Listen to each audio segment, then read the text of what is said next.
everybody, and thank you for tuning in to the Liberty Report. With me today is Daniel McAdams, our co-host. Daniel, good to see you. How are you this morning, Dr. Paul? I'm doing good. As a matter of fact, I think we're going to have a good program today. Not that we don't have one every day, but sometimes we have to tell people how many problems we have. Yeah. And I imagine we'll mention a few of those because they haven't gone away. But we see some cracks in the seams of those authoritarians who want to take over everything. That means there's some people out there who still are thinking that they'd rather live in a free society than in a slave society. So I think that is great. I've worked over the years with the idea that there is a remnant. There certainly is the theory of the religious remnant people. There's always people there that will cling to the truth the best they can. And I think that's true about philosophic, economic freedom issues too.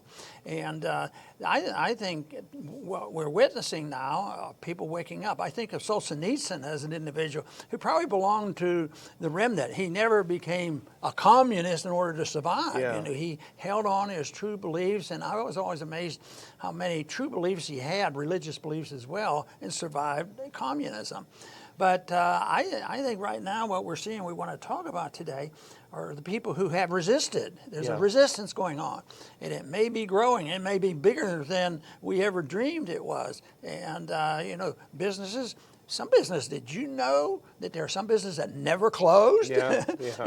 and that, of course, is a good sign. What they're doing is defending their rights of the Constitution, and the people who are at fault, both morally and legally, are the ones who march in with guns and want to put you in prison, you know, for just expressing your own right to go to church or something. Yeah. We've seen them going into the churches and things, but there are churches that are standing up to it, and there are churches and other people are filing lawsuits, and there's hints now that they may back off on some of these regulations, which is to me is the reverse of the farce that it was on line 'em up. If it was so necessary to put all these regulations on, why look at much difficult? They didn't learn anything, but to try to give back our freedoms gradually is a foolish activity. You know, I remember a saying was that when governments come in and they overregulate and they really dominate what happens in an intervention society, way too many regulations, and you come in and there's a regulation that just destroyed, you know, a certain business, and the moderates will come in, they don't want to give up anything. They say, we'll get rid of these things moderately, incrementally. And some of the people who are suffering say, yeah, just do it incrementally and eventually we'll be free. But somebody said the analogy you should have is if somebody caught you on the street, knocked you down, robbed you, and they stood there beating you, would you say, I want moderation? Yeah. Quit beating me gradually. No, you want them, get off you. Yeah. And I think that's the difference now. They're determined to cling to this and waiting for the next crisis to come, and they don't want to just let loose and return liberty. I think just dropping the whole nonsense and let individuals decide on how much avoidance they want with other people. And there probably would be plenty. There's a lot of people scared, and they would, you know, want to stay at home or find out how the people they're associating with, and that would be fine. But it would be done differently. But I think if we're going to, it looks like we'll have to at least wait for the government to give a little help and piecemeal remove some of the regulations, and let's hope they do that before we have a famine in this country. And certainly the stories about the food is getting to be pretty bad, you know. And I think that the things that we have noticed now, very, very good. There are people out there, even in the police departments, and even in some of the states, the governors have spoken out correctly. So, there's been no proof that the states and the cities that had less regulations, there was more illness. Matter of fact, I think the opposite is true. The people suffer from the regulations, and they suffer medically for other things, closing down hospitals and things. And, Fauci, was asked the question in Congress, well, when you measure the people who die as a consequence of coronavirus, do you ever measure and talk about how many people died because of your regulation? Oh, no, we never bother that. Yeah. And who knows what the conclusion will be. Could be, if we continue with these regulations, that could outnumber the people dying from the disease at the rate they're going. So we'll look at positive things, but I know we have to mention a few places where they could work a lot faster. Okay. I say turn the switch, let people go, let them take care of themselves. The big question now is how we allot some of the aid to the states, and so there's a suggestion that why should the people who got by without government help be required to bail out the cities that were Democrats and butchered it. And then you get the argument, which cities get this, or they are the ones that messed up their city. Simple. Nobody gets bailed out. None of them should receive it. And hopefully we can move our country in that direction. And I see signs of hope from what is in the news here in the last week. There are signs of hope, and there are a lot more protests going on. Representative Tom McClintock is the representative who asked Fauci that, and he's been very good on this. He did a good article that we had up on our website. But you talk about the next crisis, and this is the goal, though. You got to keep the fear alive, and that's what they're desperate to do. And this is one thing that's interesting that came out last week. Facebook said, from now on, we're going to take down any post that disagrees with the World Health Organization about coronavirus. And I just saw a piece in Reason magazine that the World Health Organization had to take down some tweets that they put up because it was false information. They put some misleading information suggesting that you can get COVID-19 again. And then, so Bloomberg and all the other news media picked up on this. Bloomberg's headline, "Who warns you may get coronavirus more than once?" Well, that's false. What the reality was is they hadn't studied it. So you can only follow the official, the official organs, but they're usually wrong. And then we had Dr. Birx, who doesn't have a medical license, saying we have to keep social distancing through the summer, which is amazing. But we do have some information. You're talking about instead of what, Dr. Paul? I saw this amazing graphic using the official numbers. About a little over 500 coronavirus deaths in Texas, and that's terrible, for sure. 7 million unemployed. It's unbelievable the level of unemployment. We even have a picture of Nashville. Look at this, Dr. Paul. Nashville, a lively place. Nashville musicians find themselves without jobs or benefits. Musicians are being hit certainly particularly hard. So there are a lot of problems. The resistance is building, though, among small businesses, and we can go into some of that. We have a few great examples that we can go into. The authoritarian system, a government gets there usually by lying. They get us into wars by lying. And I believe if you don't say they're outright lies, at least deliberate misinformation a lot of people have had to listen to get people excited about, distancing. What are they going to say when somebody's proved that it absolutely had no benefit, all of this stuff. But it depends on lies to take away liberties, scare people into wars.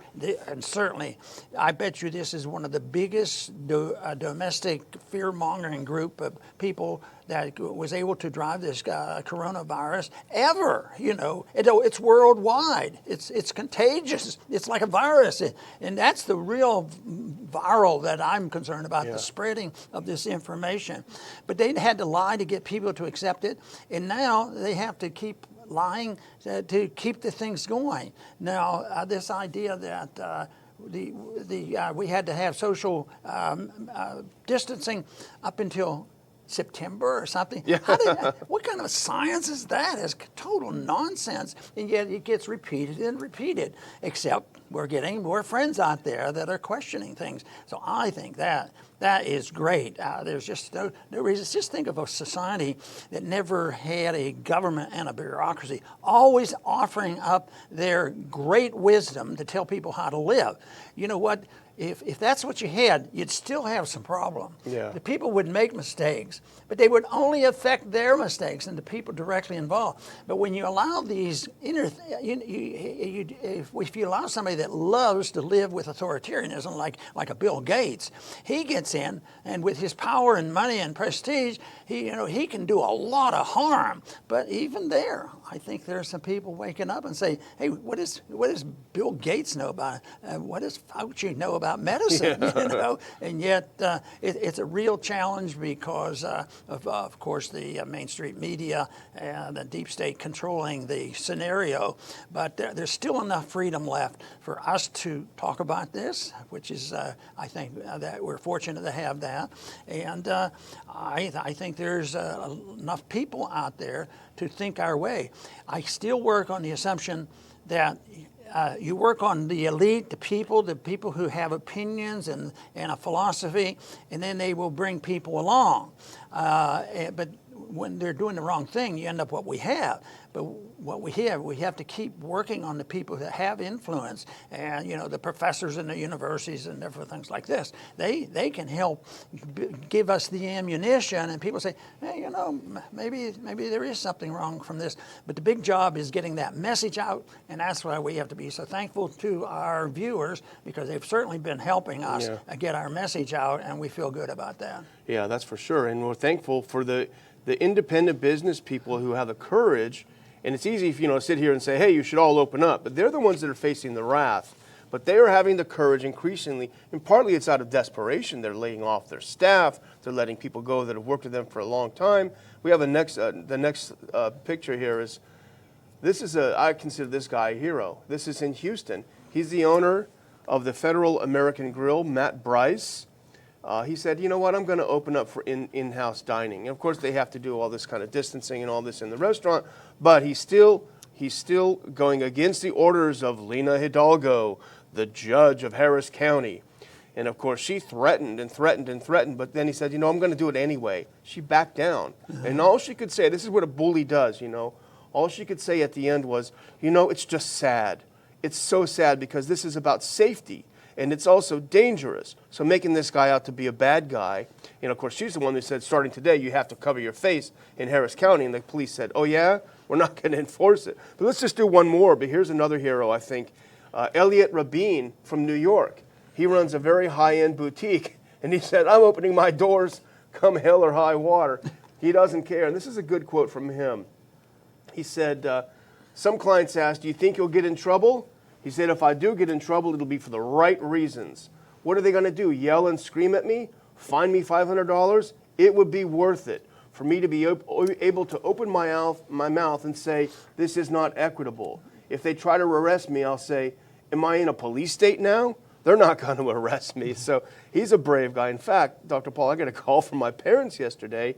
They were stir crazy, tired of being locked down. And they went on a drive because they know a restaurant owner who's pretty independent-minded. And I won't say where it is, but they went on a drive, and sure enough, there were a bunch of motorcycles, a bunch of picnic tables outside. The restaurant owner was barbecuing, and putting food out, and everyone was thrilled and happy, keeping their distance or whatever. But there is a growing underground. People want to do business again. You're indicating that freedom does work when it's allowed, even when they have to force a little bit to be able to use their freedom. In 1971, when Nixon closed the gold window and placed wage and price controls on the economy, the most impressive thing to me was, I was watching the monetary issues, but the thing that I was most impressed with was the wage and price controls, because within hours, like 1 or 2 days, everything was closed down. There were more taxes put on it, but it closed the economy down so quickly. And I keep thinking about these rules now. The rules that are placed on the economy, how quickly it turned things down. I mean, it didn't take weeks and weeks, and now people are starting to go a little stir crazy about this. And it's amazing how some have adapted to, well, the government will take care of me, and they better keep sending me my check because I'm entitled to it. But that was a blip. That was a blip, and that just makes things worse, this whole idea. And there's been articles out now to show that we don't have much hope with most of the Republicans in Congress. They're spending the money too, and they're trying to outdo the Democrats. And that is not going to help at all. I think people have to realize that, I'm back to my argument, turn the switch back on. You don't turn when you need light in your house, you don't turn it on real low or light one candle or something. You turn the switch and you get light. And this is what these people are telling us. Just allow us to turn on the switch and let us have our freedom back, and we'll take care of the rest. And we've had a little bit of that experience living in the hurricane area. Yeah. I mean, it gets bad, really bad, and it closes things down. The government does a lot of things to slow up the recovery, but basically you go back to normal rather quickly, and people rebuild. They rebuild pretty quick, in spite of some FEMA regulations and some of these other things. But that's what could happen here, and especially if we can get more people, and we're going to look for the doctors who've had experience and say, this is not good medicine. It's not good medicine, and we've talked about this before, but how many people have died because they don't do ordinary medicine? People who are scheduled for surgery, that's just a minor cancer you have there, we'll put it off. And the hospitals are empty. Yeah. So you talk about messing things up.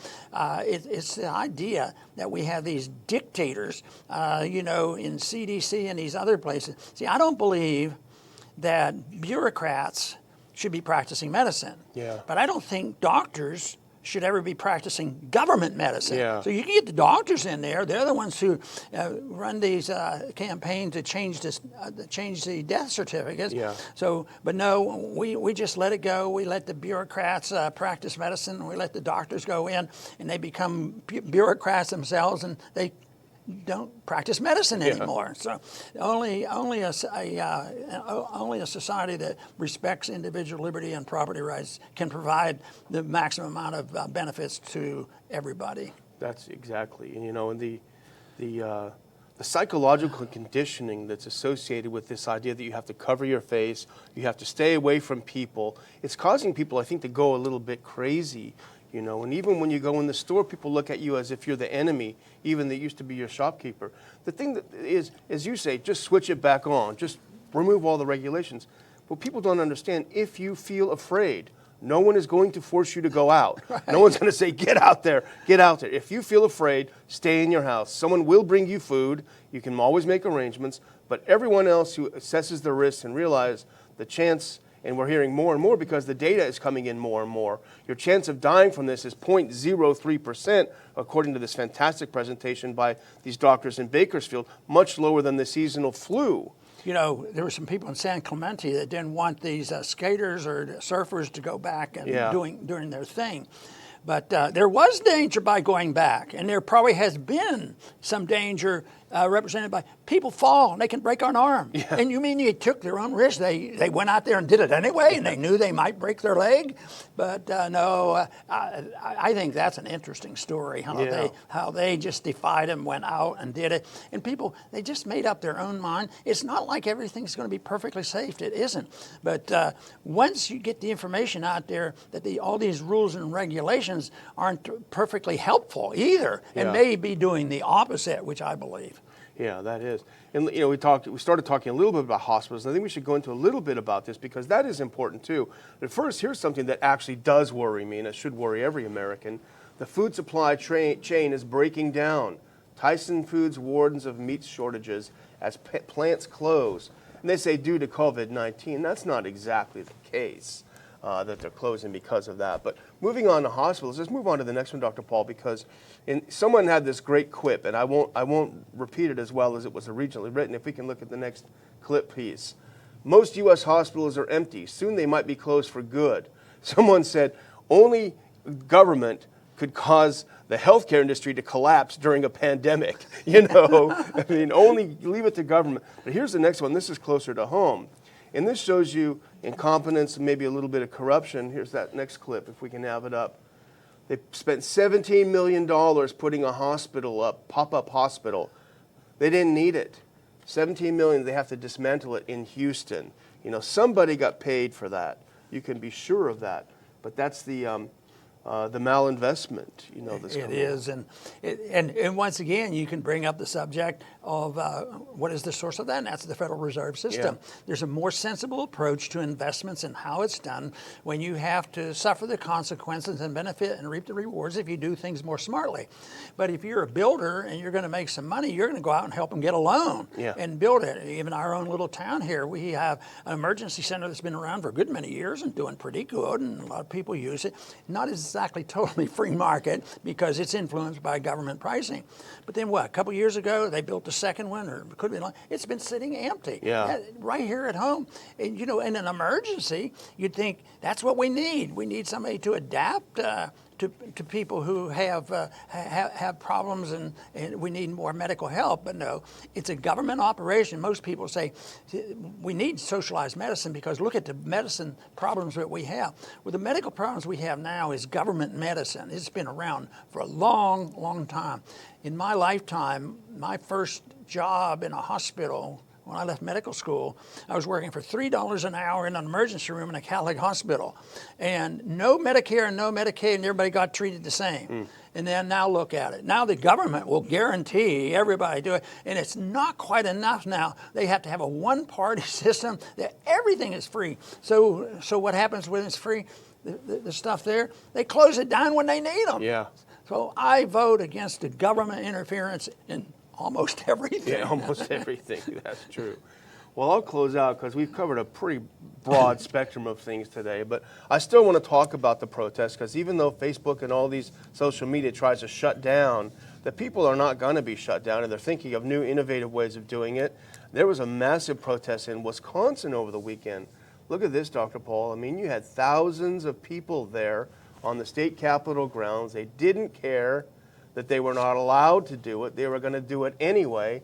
And someone spotted an interesting sign from this protest, and they sent it over to me. I don't know, Dr. Paul, if you want to look at this or not. Uh-oh.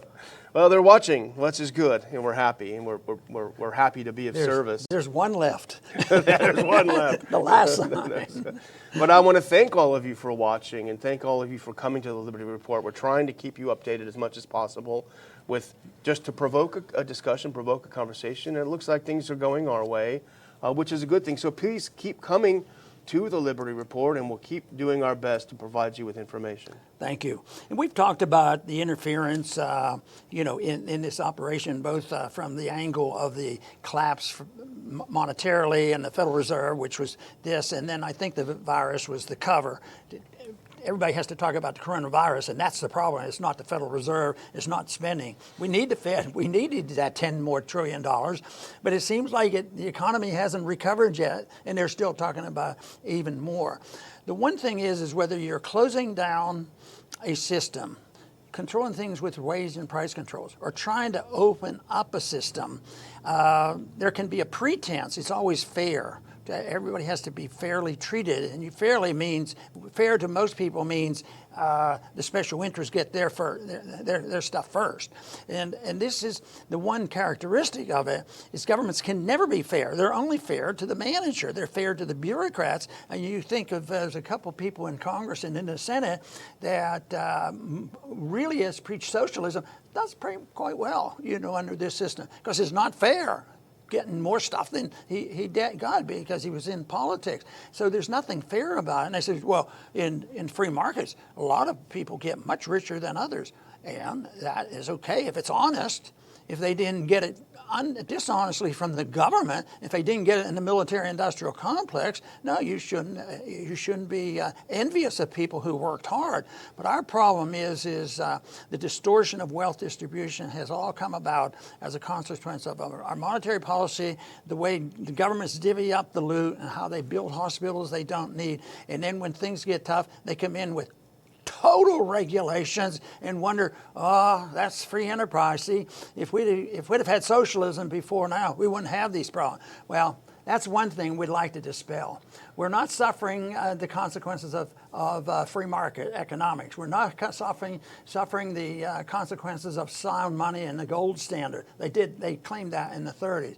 We're suffering the consequences of a lack of individual freedom and a lack of ability for individuals to assume responsibility for themselves. And that, to me, is so different.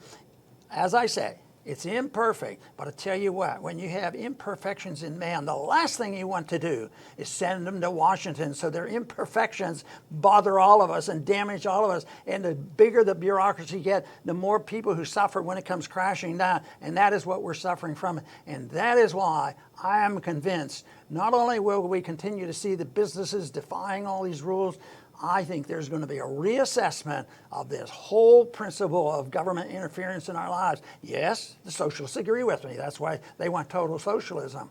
But because people have already decided they'd like to go skating when they want, and they like to go outdoors when they want, and they like to work and keep their money, that we can win this. I think the momentum can be on our side. The evidence is so clear that the only job we have is presenting this evidence. And even though we have a little channel and there's other outlets, our numbers are growing. Thank you again for helping us reach more people. But there's a lot of people out there. I found when I was campaigning that it was almost like people would come out and it was almost like, finally, I heard somebody say that I agree with. And that is what we need to do. Get the message out there, because they're going to wake up, especially with the proof this lockdown didn't work. The inflation system doesn't work. The monetary system doesn't work. Spending trillions of dollars makes things worse. So I would say tremendous opportunity, and we are seeing cracks in the seams of the authoritarians, and we have to keep it going.